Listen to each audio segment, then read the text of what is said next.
Saudara-saudaraku yang terkasih, di hari Sabtu dari oktav Paskah, gereja membacakan bacaan dari Injil Markus yang mempunyai sudut pandang sungguh sangat berbeda dengan Injil-Injil yang lain yang kita dengar sepanjang minggu kemarin. Injil Markus adalah sebuah Injil yang terkenal dengan beberapa tema-tema penting. Minimal saya bisa menemukan 2 tema penting yang bisa menjadi inspirasi buat kita hari ini. Yang pertama adalah kegagalan para murid.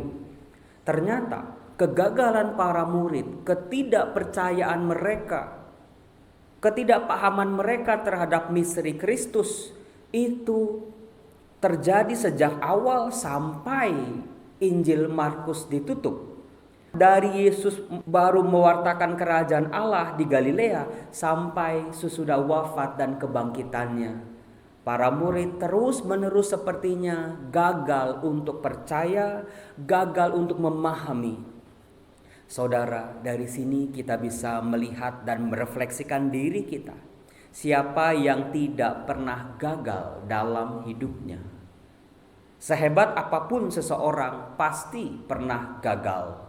Pasti pernah jatuh dalam ketidakpercayaan, dalam keraguan, dalam ketakutan. Kegagalan juga bisa mendatangi orang beriman sekalipun ketika doa-doa tidak kunjung dijawab oleh Tuhan. Ketika situasi corona tidak kunjung membaik, iman kita bisa gugur dan hancur dan kita jatuh dalam kegagalan. Bagaimana kegagalan itu diungkapkan secara indah dalam Injil Markus ternyata sungguh luar biasa. Perhatikan baik-baik. Dimulai dari seorang perempuan bernama Maria Magdalena yang menjadi saksi akan kebangkitan. Begitu melihat Yesus yang hidup dan bangkit, pergi kepada para rasul yang lain dan mereka tidak percaya. Kesaksian seorang perempuan memang tidak pernah bisa dianggap serius dalam peradilan waktu itu.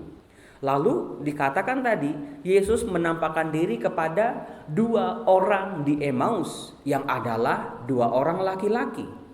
Sebetulnya dalam pengadilan kesaksian 2 orang laki-laki sudah cukup kuat.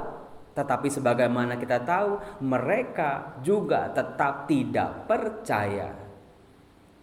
Mungkin kalau jadi Yesus harus bagaimana lagi?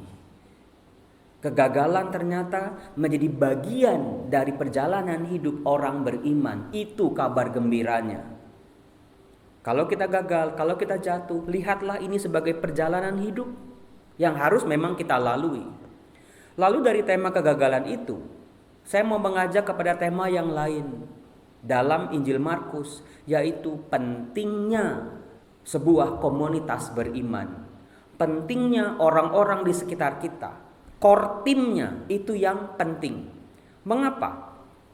Rangkaian kegagalan dari para rasul dari awal sampai akhir sebetulnya adalah mencerminkan masa depan mereka. Nanti ketika Yesus akan menyuruh mereka, pergilah ke seluruh dunia, beritakanlah Injil kepada segala makhluk. Mereka akan menghadapi kesulitan, ketidakpercayaan orang lain, penolakan orang lain. Bagaimana mereka nanti menemukan diri mereka sendiri sebetulnya, saudara-saudara.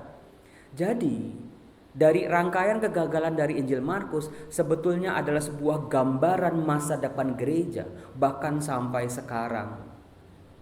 Bagaimana orang beriman sendiri masih banyak yang sulit percaya, sulit mengerti, hidup dalam kedegilan dan kekerasan pikiran masih banyak. Disitulah komunitas Kristiani harus bisa dan sanggup menghadapi itu semua. Meskipun para rasul gagal dan gagal lagi, tetapi kabar gembira yang lain adalah Yesus percaya dengan komunitas mereka. Yesus percaya pada gereja. Meskipun tadi gagal bahkan ditegur oleh Yesus, langsung ada sebuah tugas. Pergilah ke seluruh dunia, wartakanlah Injil. Yang mau dikatakan di sini adalah akhir dari Injil Markus bukanlah para rasul yang sudah berhasil gilang gemilang dan sempurna. Masih ada sebuah celah yang terus harus diolah saudara-saudara. Maka dari itu, untuk menghadapi kegagalan, keringkihan, kerentanan kita sebagai umat beriman, pentingnya sebuah komunitas. Tadi dikatakan Yesus gak lagi menampakkan diri kepada 1-2 orang, tapi langsung kepada mereka semua, kepada komunitas para muridnya. Dan diharapkan kalau 1 orang gagal mewartakan, 2 orang gagal mewartakan, Yesus percaya kalau gereja saling bekerja sama, saling bahu-membahu secara komunitas, ada peluang dan secercah harapan. Inspirasi inilah saudara-saudara yang saya rasa sangat cocok buat kita orang zaman sekarang. Menghadapi virus corona yang sudah mewabah mendunia, kalau kita cuma bekerja, berjuang sendiri-sendiri, siapalah kita? Maka saya sangat bersyukur mulai tumbuh di kalangan umat.